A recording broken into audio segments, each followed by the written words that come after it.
well-oiled machine. I got burgers, brats, chicken, dogs, plus all the fixins'. And with the UBT Go app, I can track my food spending from anywhere. Pro move. They don't call me Grill Sergeant for nothing. No matter your goals, UBT helps you feel good about reaching them. Union Bank and Trust. Member FDIC. Geode Health is now open in Lincoln, bringing high-quality mental health care to the community. Located downtown near Lincoln Central Business District, this is Geode's first location in Nebraska and part of a growing national footprint. Now welcoming patients to work with Dr. Eric Curry, board-certified outpatient psychiatrist specializing in adult mental health care, including treatment for ADHD, anxiety, depression, mood disorders, medication management, and more. Geode is also growing in its Lincoln Care Team, with opportunities for therapists interested in collaborative, patient-centered care.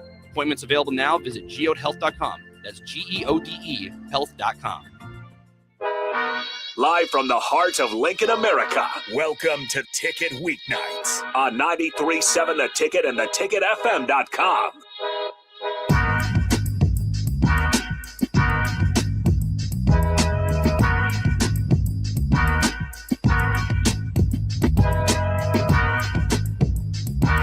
All right, welcome in. A little impromptu Ticket Weeknights. We're waiting for the final couple minutes and some change here with Nebraska basketball. Are on the road facing the Iowa Hawkeyes 45-50, while the Huskers do have the ball and an opportunity to try to carve back into the current deficit. Nick Whyman, we got you joining me here for a little bit before we get to the Husker Hoops postgame show. How's it going, man? I'm doing a little bit hotter than I probably should be. There's a rock fight going on, and I'm getting flashbacks to Saturday when Northwestern, that first half. Not as many turnovers per se, but just low scoring. Like in the year of 2026 in college basketball teams, the shot clock got moved from 35 seconds to 30 seconds. You think scoring would go up. This is what Iowa wanted out of this game. Iowa wanted to control the pace, control the game, put the ball in their guys' hands, and Bennett Sturtz has been the guy for them all season. He's averaging 20 a game over the last week, about almost 30 points a game. But there's only two guys in their lineup who average double-digit points.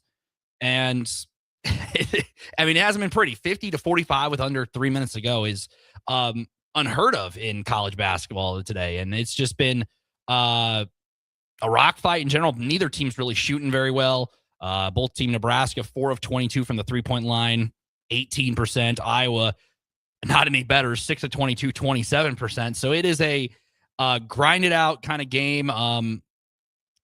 Nebraska, like I said, if they win a 4-minute spurt, which there's not many of them left. There's about 2.5 left here to win it.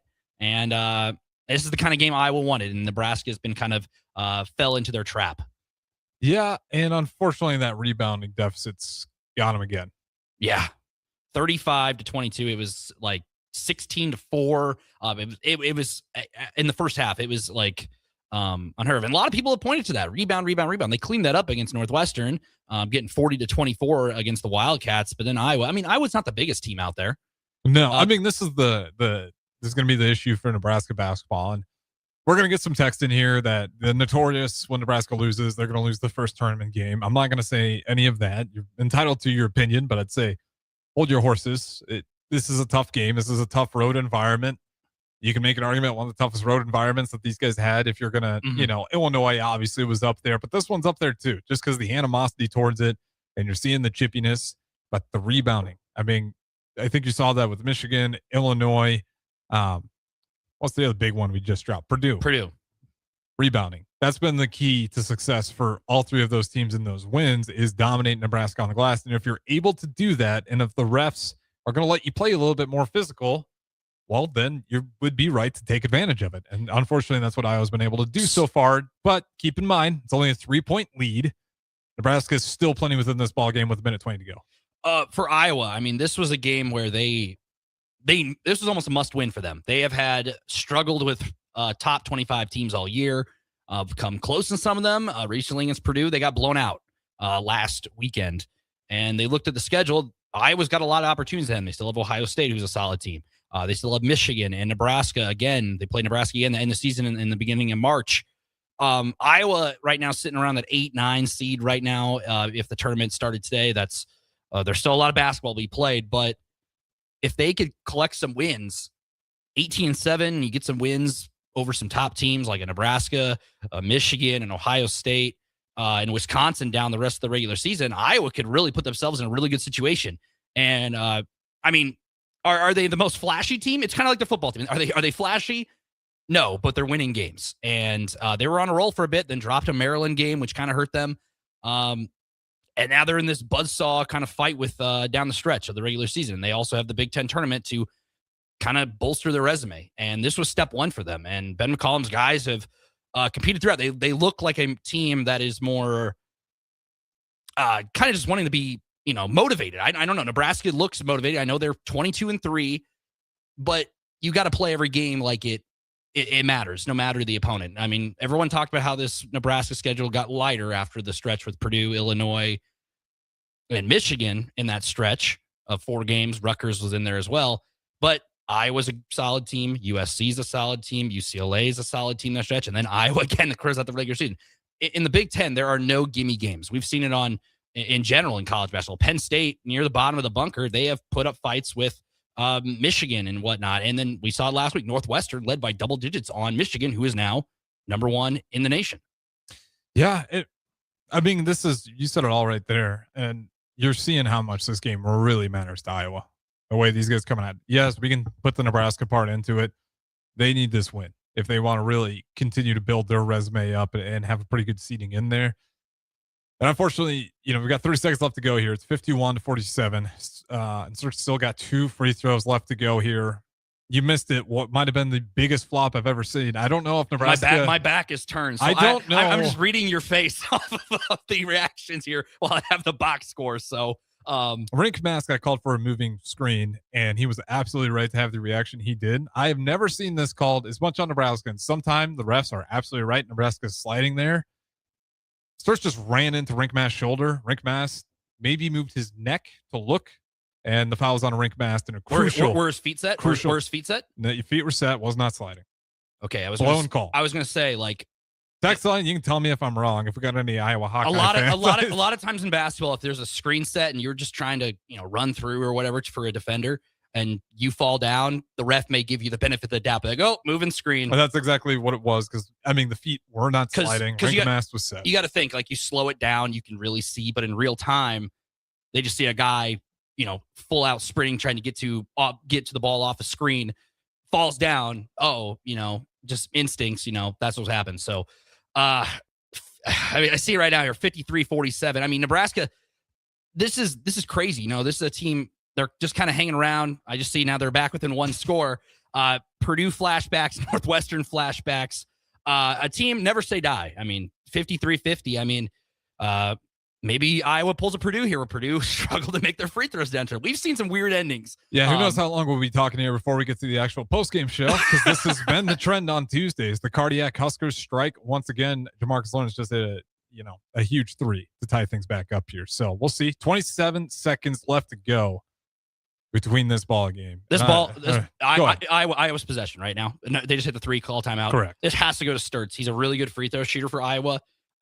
They have to live and die by him. I know he's thrown some weird passes, some flashy passes. We talked off air. He's still their best player. He's still their best guy. That has to go in his hands. They have a solid role players, but they don't really have like a Nebraska where you have 4 or 5 guys who can take the ball. He is the guy. The ball has to be in his hands in moments like this. Nebraska, do they have any fouls to give or anything? I'm looking here because if anybody but Sturz has the ball, I'm fouling, because he's a really good free throw shooter and a pretty good guard. Prolific, he can score. Be able to put Iowa in this game. Without him, what's he have? How many points has he got? He's got 25 of the 53. Yeah, and he averages 26? He averages 20 on the season. He's averaging 28 so far. In the past, how many games? In the past week. Okay. So that ball has to be in his hands at all cost. Well, we can certainly imagine so. 24 seconds left to go here. We'll see what Iowa tries to scheme up there. I know, it's almost Spillgate too. The Mott boys got to get back out there, except for Iowa this time around, because that could have been detrimental for Hawkeyes. But they get the inbound pass, and now they're shooting some free throws as well. Look at Nebraska's offense.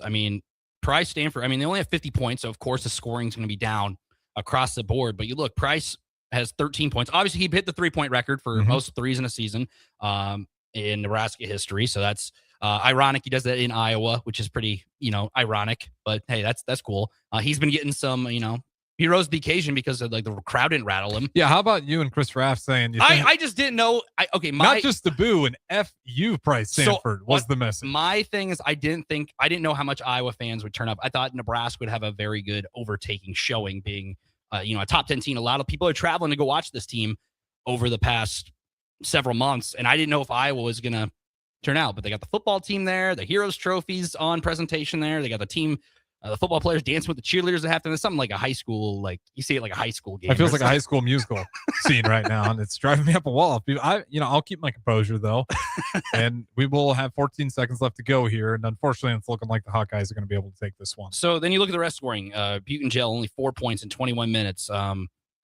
Rink Mass only 8 points. How'd Rink Mass shoot? It looks like 4 of 10 from the floor. Okay. 0 of 3 from the 3-point line. Jamarcus Lawrence 9 points, 2 of 4 from 3, 2 of 5 from the floor, and Sam Hoiberg only 4 points, 2 of 8 from the floor, 0 of 4 from 3. Braden Frager 6 points, 0 of 3 from 3. You're getting a trend here. The 3-point shooting was pretty. Price had 2 of the 5 threes that were made. Price had 2, Jamarcus had 2, and then Cale Jacobson hit the one before half. Well, let's hope for a miracle. Otherwise, we'll be joining you guys next for a Husker Hoops post-game show. There's about 6 seconds left to go here. Looks like Hawkeyes are going to be able to take this one home. They're shooting a couple of free throws. So that is Nick Whyman. I am Harrison Arens. I'll talk to you guys for another hour. Nick Whyman will talk to you guys the hour after that. And maybe you guys are still on Husker Hoops post-game show. Whatever the audience wants. As long as you guys text in, call in, listen, we'll be here at the very least until midnight right here, 93.7 The Ticket. If you've been around Lincoln for more than a few years, you've heard of Dewey's Computer Service. We've been fixing computers for nearly 30 years. Now we're Wingman IT, and we take care of all the things that go buzz, beep, or ding for your business.